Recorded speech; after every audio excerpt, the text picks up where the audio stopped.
आज हम बात करते हैं आश्लेषा नक्षत्र की।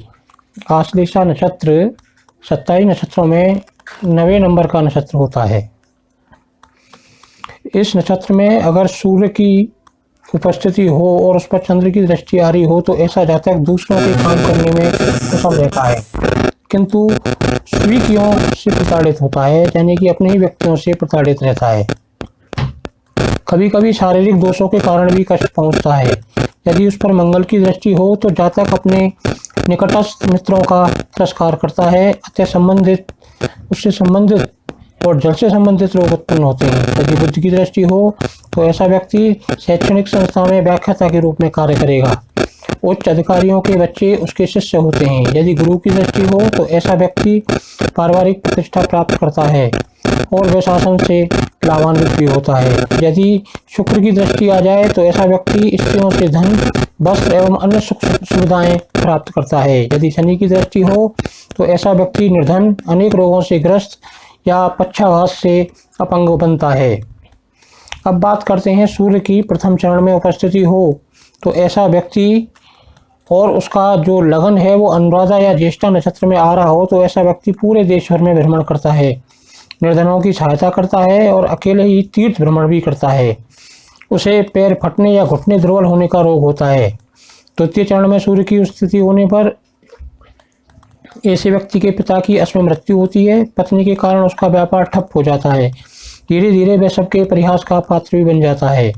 तीसरे चरण में अगर सूर्य की स्थिति हो तो ऐसा व्यक्ति उत्तम पत्नी एवं श्रेष्ठ संतान से युक्त होता है, लेकिन पत्नी को बार बार कष्ट होते रहते हैं और उसकी शल्य क्रिया करानी पड़ती है। यदि चतुर्थ चरण में सूर्य की स्थिति हो तो ऐसा व्यक्ति संतान सुख से वंचित रहता है। उसका एक भाई विशेष प्रसिद्धि एवं सम्मान योग्य होता है।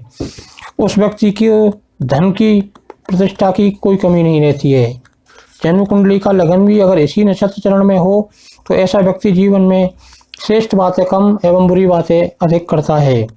अब बात करते हैं चंद्र की आश्लेषा नक्षत्र में। चंद्र अगर आश्लेषा नक्षत्र में होता है तो एक गंडमूल दोष भी इससे उत्पन्न होता है। अगर चंद्र आश्लेषा नक्षत्र में हो और उस पर सूर्य की दृष्टि आ रही हो तो ऐसा व्यक्ति वास्तुकार बनता है, शासन में छोटे पद पर कार्य करता है, दूसरों की सहायता करना उसे नहीं भाता। यदि मंगल की दृष्टि आ जाए तो ऐसा व्यक्ति क्रूर एवं जघन्य अपराध करने एवं अपने कुल का कलंकित करने वाला होता है। ऐसा व्यक्ति माता के लिए अष्टकारक होता है, अरिष्ट कारक होता है। यदि बुध की दृष्टि आ जाए तो ऐसा व्यक्ति धन, पद, पत्नी, पुत्र आदि से सुखी रहता है। सेना व शास्त्र के क्षेत्र में उसकी रुचि रहती है। यदि गुरु की दृष्टि हो तो ऐसा व्यक्ति व्यवहार कुशल, कुशल वक्ता एवं सुखी जीवन व्यतीत करने वाला होता है। शुक्र की दृष्टि हो तो व्यक्ति संसर्ग रोगों से पीड़ित रहता है, तपोदिक जैसे रोग भी उत्पन्न हो जाते हैं। यदि शनि की दृष्टि आ जाए तो ऐसा व्यक्ति दुश्चरित, कपटी, पत्नी से मिलकर अपनी मां के खिलाफ षड्यंत्र करने वाला, निर्धन एवं प्रवासी होता है। अब बात करते हैं प्रथम चरण में चंद्र की स्थिति हो तो ऐसा व्यक्ति धनवान, दयालु एवं बुद्धिमान होता है। वाहनों के माध्यम से अपना पेट का पालन करता है, चारों तरफ उसका बोलबाला रहता है। दूसरे चरण में चंद्र की स्थिति होने पर व्यक्ति की मृत्यु महामारी या भयानक असाध्य रोगों के कारण होती है। ऐसा व्यक्ति कुष्ठ रोग से भी पीड़ित हो सकता है तथा दुर्भाग्यशाली रहता है। माता पिता के स्नेह से भी वंचित रहता है, दूसरों के अधीन रहकर उदर पूर्ति करता है। तीसरे चरण में चंद्र की स्थिति व्यक्ति के माता पिता के सुख से वंचित कर देता है। कुटुंब से अलग रहने की संभावनाएं ज़्यादा रहती हैं। निकटस्थ सगे संबंधियों से उसे कष्ट प्राप्त होते हैं। किसी दुर्घटना में उसकी मृत्यु होने की संभावना रहती है। चौथे चरण में चंद्र की स्थिति हो तो ऐसा व्यक्ति दूसरों के धन का हरण करता है या अनैतिक कार्यों से धन को उपार्जित करता है। थोड़े लाभ से संतुष्ट नहीं होता, कोषागार में सेवारत रहता है। किसी संस्था में वसूली अधिकारी के पद पर भी कार्य कर सकता है। मदिरा व्यापार से भी जुड़ा रह सकता है। प्रदेश से धन अर्जित करता है। अब बात करते हैं मंगल की। मंगल आश्लेषा नक्षत्र में हो और उस पर सूर्य की दृष्टि आ रही हो तो ऐसा व्यक्ति अत्यंत धैर्यशील होता है। वह किसी शिक्षण संस्था का प्रमुख भी बन सकता है। उसे पांडु रोग रहता है। यदि चंद्र की दृष्टि हो तो व्यक्ति का नित्य धन क्षय होता रहता है। यदि बुध की दृष्टि आ जाए तो ऐसा व्यक्ति कुटुंब से उपेक्षित सगे संबंधियों को आश्रय देता है। बुद्धिमता एवं परिश्रम से धन को अर्जित करता है। यदि गुरु की दृष्टि आ जाए तो ऐसा व्यक्ति शासन या राजनीति में उच्च पद पर कार्य करता है। व्यवहार कुशल एवं प्रसिद्ध रहता है। यदि शुक्र की दृष्टि हो तो ऐसा व्यक्ति धनी कुटुंब में जन्म लेकर भी दुर्भाग्यशाली बनता है।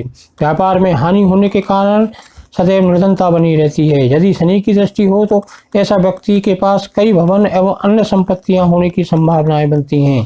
शासन व्यवस्था की ओर से भी उसको धन लाभ प्राप्त होने की संभावनाएं रहती हैं। यदि प्रथम चरण में मंगल हो तो ऐसा व्यक्ति चाकू तलवार से चोटिल होता है। पशुओं एवं क्रूर व्यक्तियों द्वारा कई बार प्रताड़ित भी होता है, फिर भी अपने कर्तव्यों से विमुख नहीं होता।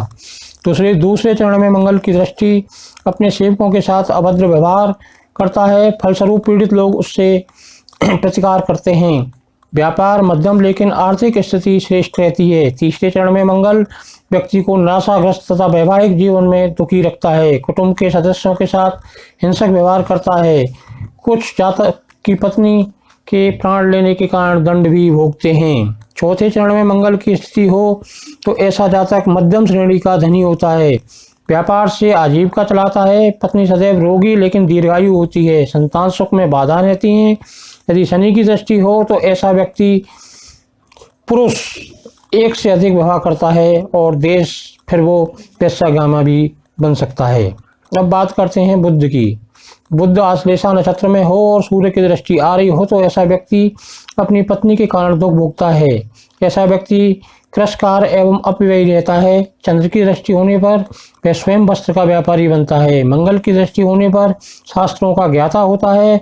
वन से प्रेम करता है। कठोर स्वभावी एवं घातक शस्त्रों का निर्माता होता है। यदि गुरु की दृष्टि हो तो ऐसा व्यक्ति कला, पारखी, विद्वान, धनी एवं मृदवासी होता है। यदि शुक्र की दृष्टि आ जाए तो अनर्गल, बोलने वाला, चंचल, नृत्य, गायन आदि क्षेत्र में संबंधित रहता है। उसे भड़कीले रंग से वस्त्र अत्यंत प्रिय लगते हैं। यदि शनि की दृष्टि हो तो ऐसा व्यक्ति पराधीन कुटुंब से पृथक रहने वाला होता है और अपने अधीनस्थ काम करने वालों का शत्रु भी रहता है। अब बात करते हैं बुध की। प्रथम चरण में स्थिति होने पर व्यक्ति योजनाबद्ध ढंग से काम करता है। वह विद्वान होता है और उसकी 2 संतानें होती हैं। उसे फेफड़ों के रोग होने की संभावनाएं ज़्यादा रहती हैं। दूसरे चरण में बुध हो तो ऐसा व्यक्ति लेखक एवं प्रवासी होता है। कुछ व्यक्ति रेशम या जल से उत्पन्न वस्तुओं का व्यापार करते हैं। फेफड़ों में अधिक जल भरने से, वायु विकार या वाहन दुर्घटना से ऐसे व्यक्तियों की मृत्यु की संभावनाएं ज़्यादा रहती हैं। तीसरे चरण में बुध हो तो ऐसा व्यक्ति मद्यपी, उदर एवं वक्ष के विकारों से ग्रस्त रहता है। व्यापार में सामान्य लाभ अर्जित करता है। ग्रह के बाहर अनंत रहने वाला होता है तथा 40 वर्ष तक पत्नी के साथ वैमनस्यता रहती है। उसके बाद उसमें सुधार होता है।